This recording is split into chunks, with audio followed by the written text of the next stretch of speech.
Хөдөлмөрийн насны хүн амын хамгийн тулгымдсан асуудал нь бага насны хүүхдээ ажилтаа үедээ хэндээ үлдээх вэ гэдэг асуудал байдаг.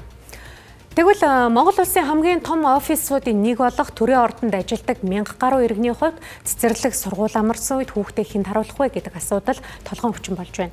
Уг нь төрийн ордонд хүүхдийн өрөө байгуулагдсан боловч энэ нь зөвхөн улсын хурлын гишүүд болоод тамгын газрын ажилтнуудын хүүхдүүдийг л хүлээн авдаг юм байна. За цэцэрлэг сургууль амарсан яг өдийн үед бага насны хүүхдүүдэд хаана аюулгүй үлдээх вэ гэдэг эцэгчүүдийн хувьд тулгымдсан асуудал болдгоо. Тэгвэл төрийн ордонд байнга сурвалжлага бэлтгэдэг сэтгүүлч миний хувьд сурвалжлага бэлтгэх үеэр төрийн ордондох энэ хүүхдийн өрөөнд төр хугацаанд байлгах боломжтой эсэхийг авлахад тийм боломж одоогоор байхгүй гэдэг тайлбарыг өглөө. Энэ хүү төрийн ордонд байдаг цорын ганц хэлж болохоор 4-6-гийн харьцаатай энэ хүү жижиг өрөөнд улсын хурлын тамгын газрын ажилтнууд болоод улсын хурлын гишүүдэл хүүхдүүдэд төр хугацаанд байлгах боломжтой юм байна.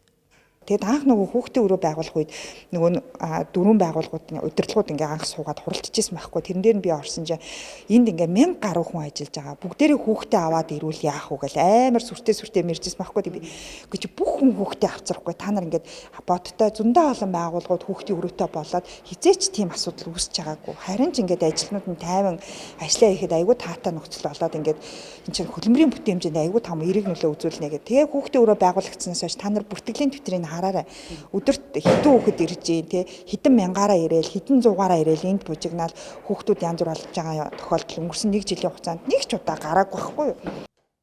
Төрийн ордонд хүүхдийн өрөө байгуулах санаачлагыг анх гаргаж байсан Баасан жаргал гишүүний хувьд хэд хэдэн удаагийн оролдлогын үндсэн дээр хүүхдийн өрөө байгуулж чадсан байдаг. Гэхдээ хүүхдийн өрөөтэй болох түүний санаачлага улсын хурлын гишүүн болсныхан дараа хэрэгжсэн билээ. Нэгэнт гишүүний санаачлагаар хүүхдийн өрөө байгуулсан болохоор энэ өрөө өнөөдөр улсын хурлын гишүүдийн хүүхдүүд болоод тамгын газрын ажилтнуудын хүүхдүүдэд төр байрлуулах бололцоотой өрөө олжээ.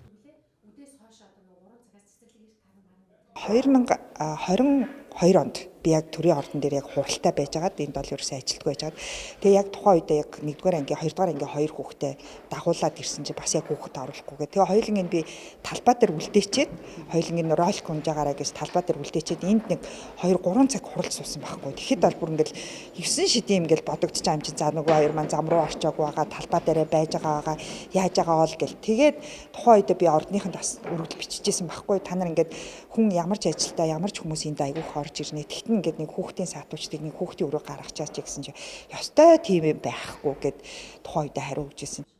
Төрийн ордонд улс төр буцлах хэсгээс хамаарч өдөрт 30-аас 300 хүн тогтмол зорчдог бол байрлаж ажилдаг 1000 гаруй ажилтаа албаа хаагч бий. Тэдний олонх нь хөдөлмөрийн эд насны буюу бага насны хүүхэдтэй залуус.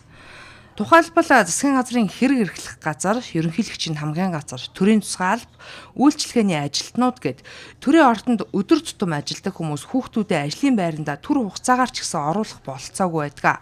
Нэг ёсондоо үр хүүхэд ар гэрийн асуудлаасаа ажлын цагаар нүүр буруулж ажиллахаас өөр сонголтгүй гэсэн үг юм а. Төр түшиж хууль батлах процесс тасралтгүй өрнөж байдаг төрийн ордон хүртэл Монгол улсад хүүхдэд ээлгүй эцэг эхийнх нь хаана ажилдгаас хамаарч ялгаатай хандаж байгаагийн нэг жишээ нь төрийн ордны хүүхдийн өрөө болж байна.